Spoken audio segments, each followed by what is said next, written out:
আজ এই বিশ্লেষণে জানব ক্যামেরার সামনে থেকে পালানোর পেছনের অদ্ভুত আর চমকপ্রদ মনস্তাত্ত্বিক কারণগুলো। ক্যামেরা দেখলেই কেন কিছু মানুষ হঠাৎ করে খোলসের ভেতর লুকিয়ে পড়ে, ব্যাপারটা বেশ কৌতূহলোদ্দীপক। জোড়াজুড়িতে তোলা সে অস্বস্তিকর গ্রুপ ছবি আর জোর করা হাসির তিক্ত অভিজ্ঞতা আমাদের সবারই আছে।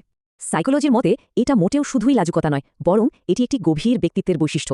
ধরুন, পাহাড়ে ঘুরতে গিয়ে কেউ শুধু দৃশ্য উপভোগ করে আর কেউ ব্যস্ত থাকে প্রমাণ জমাতে। যারা ছবি এড়িয়ে চলেন তারা আসলে বর্তমানকে গভীরভাবে অনুভব করে সত্যিকারের স্মৃতি তৈরি করতে চান। সোশ্যাল মিডিয়ার নিখুঁতক আর পারফেক্ট ছবির অবাস্তব মাপকাঠিগুলো আমাদের অবচেতন মনে ভীষণ চাপ ফেলে। একেই বলে সোশ্যাল কম্প্যারিজন থিওরি। এখানে আমাদের মন বাস্তবের সাথে নিখুঁত ছবির তাৎক্ষণিক তুলনা করে। তাই ছবি এড়িয়ে চলাটা কিন্তু কোনো ভীতি নয়, বরং মানুষের জাজমেন্ট থেকে বাঁচার একটা দারুণ ঢাল। ছবি দেখে প্রায় মনে হয়, আরে বাস্তবে তো চেহারা ঠিক এমন নয়, তাই না?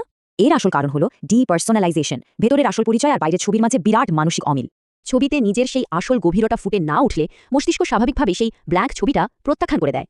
হঠাৎ করে সবাই হাসো বলাটা অনেকের জন্যই অবাঞ্ছিত মনোযোগের এক প্রবল চাপ হয়ে দাঁড়ায়। একেই বলে স্পটলাইট এফেক্ট। মনে হয় চারপাশের সবাই খুব গভীরভাবে বিচার করছে। এই তীব্র নজরদারিতেই ইন্ট্রোভার্ট আর ওভারথিঙ্কাররা ক্যামেরার সামনে একদম থমকে যান। বাস্তব জীবনের কাজগুলো আমাদের নিজেদের কন্ট্রোলে থাকে, কিন্তু স্থির ছবিতে কোনো নিয়ন্ত্রণই থাকে না। একটা বেমানান এক্সপ্রেশন বা অদ্ভুত চোখের পলক ইন্টারনেটে চিরস্থায়ী রেকর্ড হয়ে যাওয়ার ভয়টা খুব সাধারণ। তাই ছবি না তোলা মানে কোনো দুশ্চিন্তাও নেই। মস্তিষ্ক এভাবেই ভবিষ্যতের অ্যাংজাইটি এড়াতে চায়। আর এর মানে হলো বাইরের ভ্যালিডেশনের কোনো দরকার নেই, যা আসলে বেশ স্বাস্থ্যকর একটা মানসিকতা। এক কথায় ছবি এড়িয়ে চলা কোনো সমস্যাই নয়, বরং এটি গভীর আত্মসচেতনতারই একটি দারুণ লক্ষণ। এই পুরো আলোচনার পর একটা প্রশ্ন থেকেই যায়, ছবি এড়ানোর সবচেয়ে বড় মনস্তাত্ত্বিক কারণটি সত্যি আসলে কি?